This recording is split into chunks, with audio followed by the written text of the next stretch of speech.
aujourd'hui, on part à la rencontre d'un homme qui a fait de sa passion pour les légendes du cinéma et de la chanson une quête presque archéologique, j'ai envie de dire. Il s'agit de Thierry Luters. Il est à la fois historien, journaliste et auteur de une espèce de pèlerinage des tombes de stars, on pourrait le dire. C'est un cheminement, c'est une quête. On pourrait aussi le présenter comme un explorateur des mémoires oubliées et un conteur de ces vies romanesques, ces vies qui ont marqué notre histoire, mais aussi notre culture. Alors après avoir sillonné la Belgique pour son livre Dernier domicile connu, il est de retour avec un nouvel ouvrage, toujours aussi fascinant, mais aussi empreint d'émotion. Star pour toujours, sur les tombes de 300 légendes du cinéma et de la chanson. Et dans cet ouvrage, eh bien, c'est un voyage à la fois intime et subjectif, de Johnny Hallyday à Jacques Brel, en passant par Dalida, Luis Mariano, Barbara, et bien sûr toutes ces stars disparues, mais qui continuent de briller et de rayonner dans nos cœurs, et ces cimetières qui deviennent des lieux de pèlerinage, car on y croise les fans, bien sûr, et tous ceux qui ont envie de se recueillir. Un beau cimetière, une tombe chargée d'émotions, c'est un but de promenade comme un autre, écrit-il. Thierry, bonjour. Bonjour Manu. Est-ce que toi, t'as analysé un peu cette obsession, un peu, on pourrait dire? Bon, alors il faut savoir que j'ai quand même une formation d'historien universitaire, donc ça explique peut-être cela. Ça veut dire que j'ai peut-être quelque part l'envie de sauvegarder un patrimoine, en l'occurrence funéraire. J'ai d'abord, comme tu l'as rappelé, commencé par faire toute une exploration du patrimoine funéraire belge. Pas seulement des artistes, mais aussi des politiques, des scientifiques, des industriels. Et puis, ce que j'aime bien dans toute cette aventure, c'est le côté ludique. Parce que, qu'on le veuille ou non, la recherche d'une tombe, ça s'apparente très souvent à un jeu de piste. Et lorsqu'on retrouve une tombe qu'on cherche depuis très longtemps, évidemment, la tombe de Dalida, tout le monde la trouve facilement. Elle est quasiment fléchée. Mais je veux dire, quand vous trouvez une tombe moins connue, c'est un côté jouissif. Bon, c'est pas Indiana Jones devant le calice du Graal, mais quand même, ça fait plaisir. Comment est-ce que tu as choisi les personnalités? Quels sont les critères un peu qui t'ont guidé dans ta sélection? Il y avait évidemment des incontournables. Hein. Bon, moi je suis grand fan de Johnny, il devait y être. Dalida aussi parce qu'elle a une tombe très spectaculaire. Luis Mariano parce que sa tombe est très très souvent fleurie. Je pouvais pas en tant que cinéphile ne pas mettre des pointures comme Ventura, comme Bourvil, comme De Funès. Mais j'ai voulu aussi faire découvrir aux lecteurs toute une série de personnalités moins connues, voire beaucoup moins connues. Alors, je le confesse, c'est un choix totalement subjectif et arbitraire. Hein. J'ai sélectionné 300 noms. Je précise d'ores et déjà que je sortirai bientôt parallèlement une version extended, si j'ose dire, avec presque 3000 noms, où là j'ai quand même un peu la prétention d'avoir été quasiment exhaustif sur ce sujet. Et donc, j'aime bien aussi raconter des personnes qui ont eu une destinée un peu romantique ou romanesque, mais parfois aussi même un peu tragique. Et j'ai une tendresse particulière pour les acteurs de second rôle, pour les cinéastes qui ont commis quelques navets, ou pour des starlettes qui ont été des étoiles filantes de l'histoire du cinéma et qui ont des histoires incroyables. Voilà, un peu série B, réalisateur de nanar. Tu cultives un peu le navet, Thierry, avec eux? Ouais, j'ai une très grande tendresse pour le navet, qui a ses lettres de noblesse, évidemment, au frontispice de l'anthologie des navets français, on mettra Philippe Clair et Max Pékin. J'ai eu aussi la chance de côtoyer dans ma vie au Sénégal Jean-François Davy, qui lui a fait des navets, mais a fait aussi des navets érotiques. Il était un peu le pionnier du genre, puis il a fait des vrais films pour deux. Oui, et puis oui, et puis il a même fait, moi je l'avais rencontré pour Les Aiguilles Rouges, il a fait aussi des longs métrages, on va dire grand public et sérieux. Il a fait des films entre guillemets normaux. Il avait fait une comédie qui s'appelait Chaussettes Surprises, je me rappelle, avec Bernadette Lafont. Et il se fait que Jean-François Davy... Tout un programme. Tout un programme, Jean-François Davy, il avait un hôtel au Sénégal où je vivais de temps en temps. Et on a passé des soirées à se poser des questions sur l'histoire du cinéma. Donc je voulais lui rendre hommage parce qu'il nous a quittés récemment, il est enterré en Normandie. Et voilà, donc c'est tout des gens un petit peu particuliers. Puis alors, il y a des trucs incroyables. Il y a une actrice qui s'appelait Christine Kaufmann, qui est née d'un père allemand et d'une mère doctoresse française. Et par les hasards de la vie, elle s'est retrouvée à jouer dans la version filmée de L'Auberge du Cheval Blanc alors qu'elle était toute ado. Et puis, de casting en casting, elle a joué avec Belmondo et elle s'est retrouvée dans une super production hollywoodienne avec Tony Curtis qui est tombé red dingue d'elle. Et il a quitté sa femme qui était la fameuse Janet Leigh, la magnifique Janet Leigh, celle qui se fait assassiner dans Psychose. Et donc, elle est allée faire une petite carrière à Hollywood, mais ça n'a pas duré. Et alors, elle est vite revenue en Allemagne, où elle est devenue une femme d'affaires, après avoir joué dans quelques films de Fassbinder. Donc, c'est une trajectoire absolument incroyable.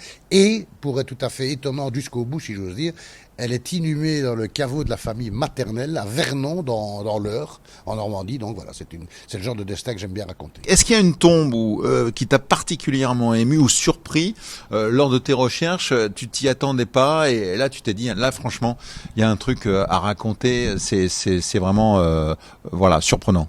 Ben, évidemment, la première fois qu'on voit la tombe de Dalida, c'est un petit peu étonnant, comme avec cette statue qui a été faite par Artan, qui est un grand artiste.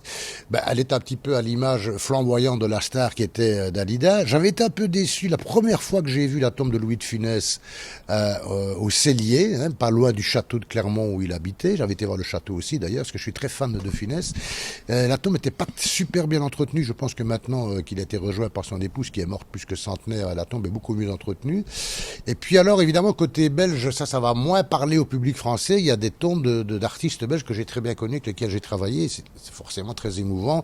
Il y a un chanteur qui avait un talent fou, qui n'a malheureusement jamais vraiment percé en France, malgré quelques tentatives. C'est Pierre Rapsat, qui est enterré. Ouais, je connais pas. Ouais, non, Pierre Rapsat, c'était vraiment le leader de la scène rock francophone en Belgique, mais il n'a pas eu l'opportunité de conquérir le marché français, contrairement par exemple à Moran ou Axel Red à l'époque. Qu'est-ce que tu vois? Est-ce qu'il y a des différences entre les cimetières français et les cimetières belges, et en termes de relation aux stars et à la mémoire?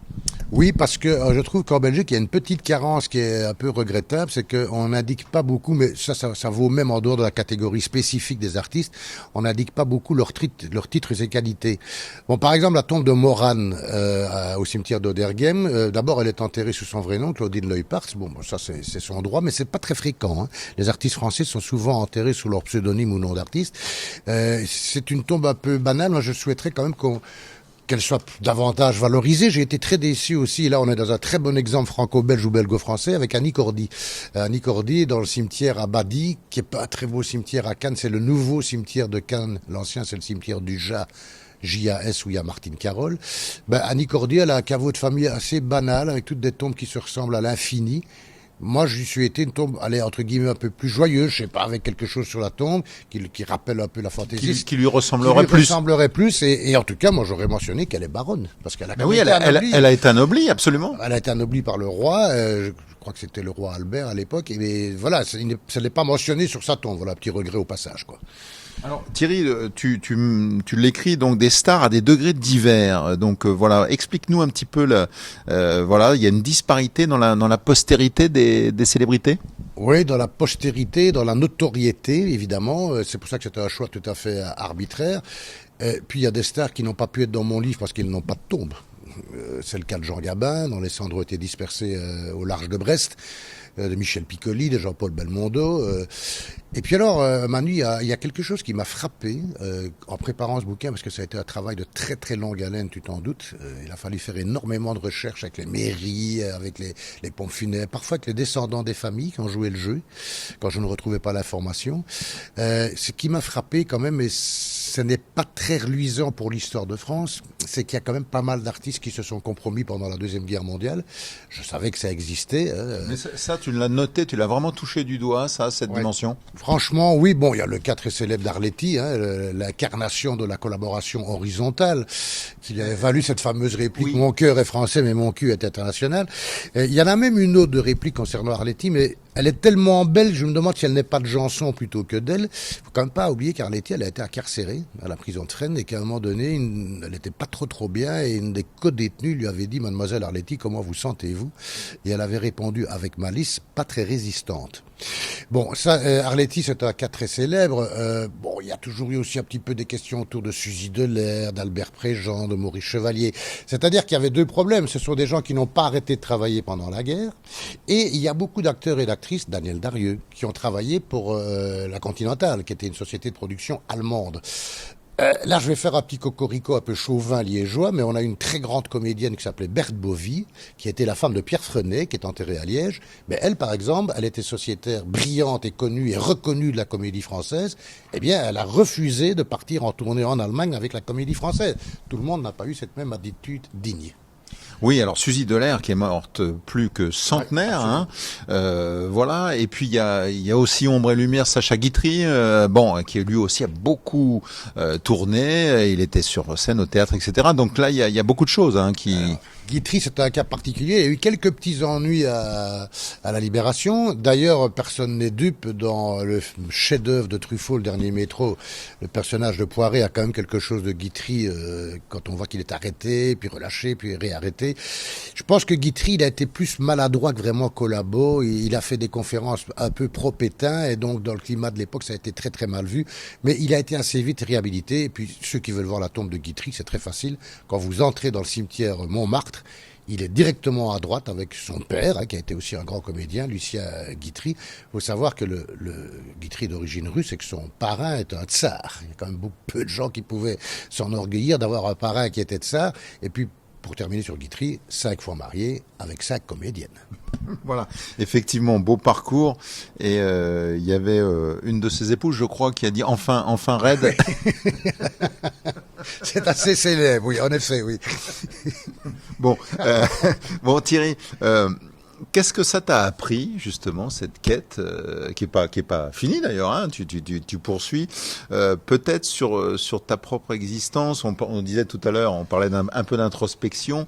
Est-ce que ça t'a révélé des choses ou est-ce que tu te sens à l'aise avec cette exploration? Moi, je pense qu'une star populaire doit avoir une tombe pour que ça puisse servir de lieu de pèlerinage.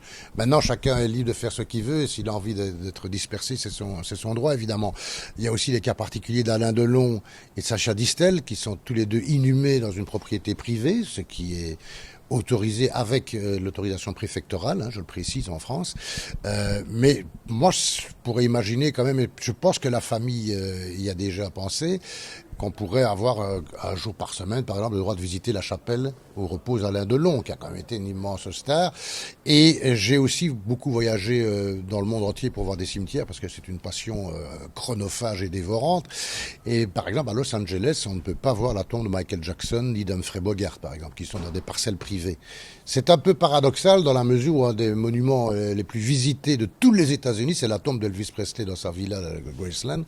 Donc voilà, il y a un petit 2 poids 2 mesures qui moi me dérange, et j'ai été très frustré de ne pas voir le mausolée de Michael Jackson. J'ai essayé, mais c'est impossible. Alors, puisque tu parles donc de stars américaines, moi quand je suis allé à Los Angeles, je suis allé. Alors, c'est pas des tombes, hein, ce sont des petites, voilà, exactement, des petits caveaux où il y a la plaque. J'ai vu celle de Marilyn Monroe, j'ai vu Frank Sinatra, Sammy Davis. Donc voilà, quand pour toi, ça fait partie du répertoire. On peut les prendre en compte ou pas? Ah ben oui, parce que Marilyn Monroe, c'est extraordinaire. C'est un cimetière qui est minuscule, qui est en plein centre-ville. C'est le Westwood Village Memorial Park, où il y a un Français, ne l'oublions pas. Puis il y a le grand Louis Jourdan. Oui, jeune premier, séducteur, voilà. Qui a fait une carrière magnifique. Il a même joué dans un James Bond où il jouait le rôle du méchant. D'ailleurs, pour ceux qui s'intéresseraient à Louis Jourdan, Olivier Mine, qui est aussi belge, ne l'oublions pas, le célèbre animateur télévision, a commis il y a 2 ans une magnifique biographie. Il avait rencontré en fin de vie Louis Jourdan qui vivait à Hollywood. Et dans ce cimetière, donc Marilyn Monroe, ce qui est assez cocasse, si j'ose dire, c'est que la personne qui a été... parce que c'est quand même un cercueil, hein, ça a l'air d'un columbarium, mais... Oui, quand on regarde, on a l'impression. Oui, mais en fait, c'est ce qu'on appellerait en France un enfeu, c'est-à-dire qu'on met le cercueil dans cette case en l'ouvrant, et donc il y a 2 anecdotes. La personne qui s'est fait inhumer au-dessus de Marilyn Monroe a voulu l'être sur le ventre. Tandis que la case qui est à côté, encore aujourd'hui, de celle de Marilyn Monroe, Hugh Hefner a payé $350,000 pour avoir la postérité à côté de Marilyn. Donc je rappelle que c'est le patron fondateur de Playboy. Voilà. Et Marilyn, qui avait démarré sa carrière à la une de Playboy, hein, il faut le rappeler. Ah, c'est vrai, absolument. Et alors, elle ne voulait pas qu'un seul représentant d'Hollywood soit présent à ses funérailles. Et Joey DiMaggio, le grand champion de baseball qui avait été, je crois, son 2e mari, y a veillé strictement. Donc, il n'y avait personne d'Hollywood en 62 à ses funérailles. Et Joey DiMaggio raconte qu'il est allé fleurir la tombe toutes les semaines pendant de très longues années. Thierry, je le disais en introduction, tu es aussi chroniqueur sportif. Tu as fait un documentaire sur les coulisses du foot, notamment. Ça fait deux passions qui sont de part et d'autre du spectre, entre culture populaire et sport, voilà. Mais tout ça, ça se réunit et ça fait un beau cocktail. Et j'en ai même une troisième, puisque je fais des spectacles sur scène. Ah oui, c'est vrai que tu chantes. Ouais, je chante en hommage à mon idole Johnny Hallyday. D'ailleurs, il faut quand même que je dise un petit mot de la tombe de Johnny, puisque je suis allé la voir. Oui, ça, c'est important. Beaucoup de fans, Johnny. Ouais, alors bon, d'abord là, on peut regretter que ce soit si loin. Hein. Je comprends que les fans ne soient pas très contents. Moi, j'imaginais dans ma candeur naïve qu'il allait être enterré à Marne-la-Coquette, là où il est décédé, qui est un beau petit cimetière où il y a Maurice Chevalier et Daniel Darieux. Mais bon, voilà, il a choisi Saint-Barth. Ça aurait pu être encore plus loin avec Los Angeles.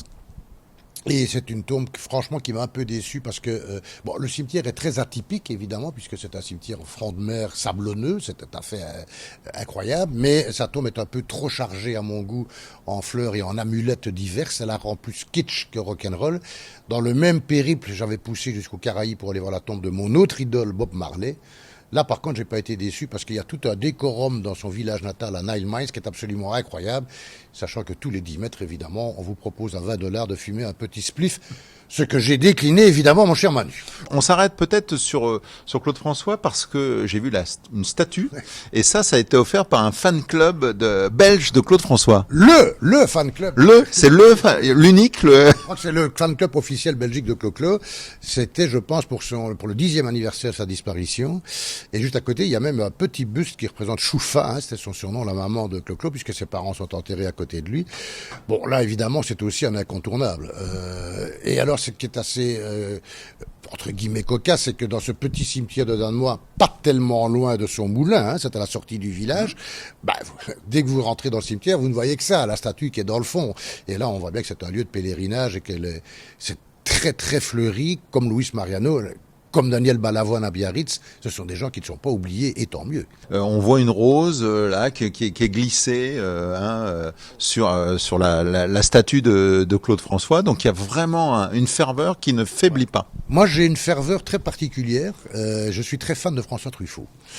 Et chaque fois que je vais au cimetière Montmartre, ça m'arrive quasiment tous les ans, je vais déposer un petit ticket de métro, même si maintenant il n'y en a plus, sur la tombe de Truffaut, en hommage évidemment au Dernier Métro, qui est un des films qui m'a plus bouleversé, qui a eu 7 Césars, je le rappelle. Et ce que je trouve aussi assez troublant, c'est qu'à 10 mètres de Truffaut, il y a Jeanne Moreau, qui a quand même été un peu sa marraine de cinéma. Et c'est ça que je trouve quand même parfois symboliquement des choses incroyables.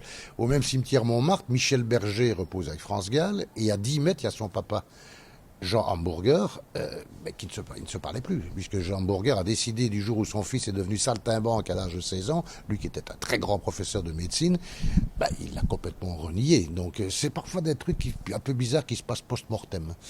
Bon, alors le Père Lachaise, il y a de belles célébrités et ça fait couler de l'encre parfois, parce que sur les tombes, il peut se passer des choses bizarres, Thierry. Ah, il y a une littérature entière là-dessus, sur la vie nocturne au Père Lachaise. J'ai entendu parler d'orgies, de bacchanal, évidemment la tombe de Jim Morrison, mais pas que, hein, on parle aussi de la tombe de Sarah Bernard.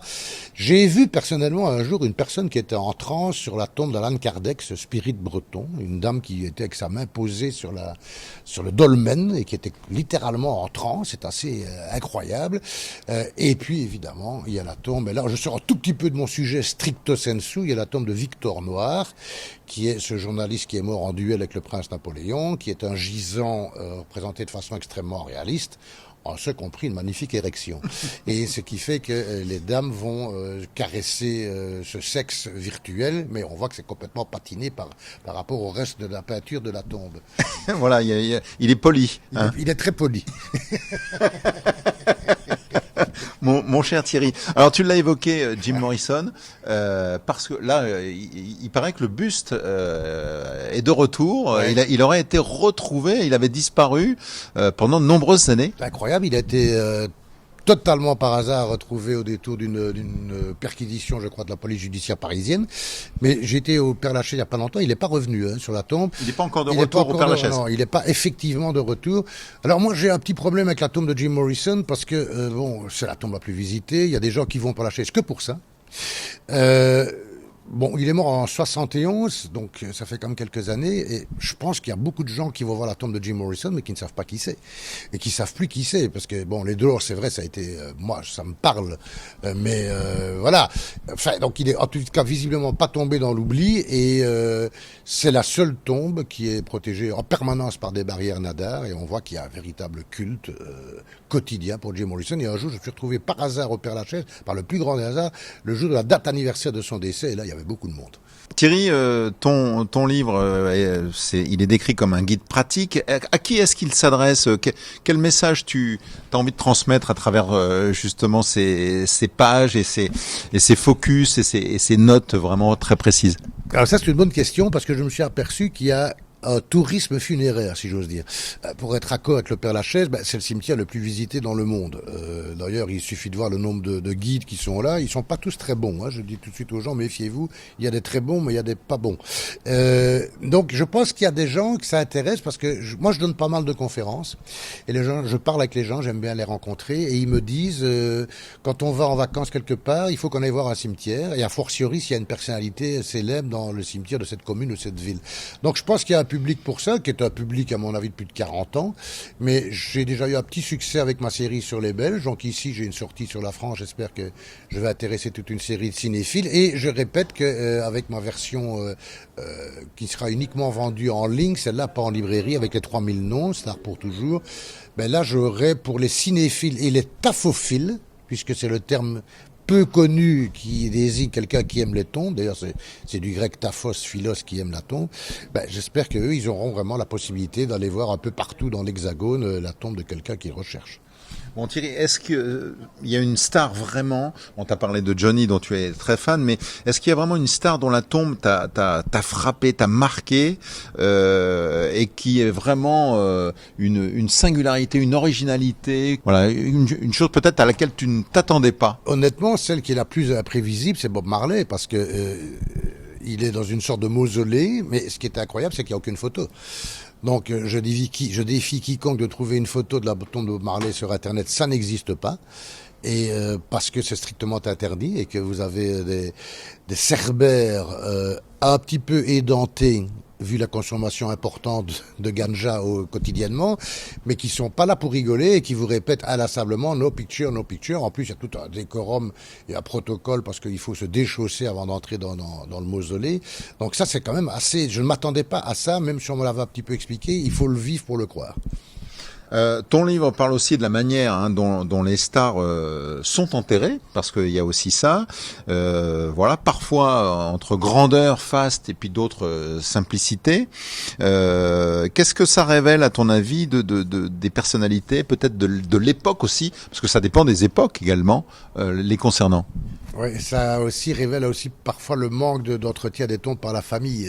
Bon, moi j'ai vu la tombe de Garcimore, on se souviendra de ce magicien espagnol avec Denis Fabre. Oui. Bon, il a une tombe tout à fait pathétique.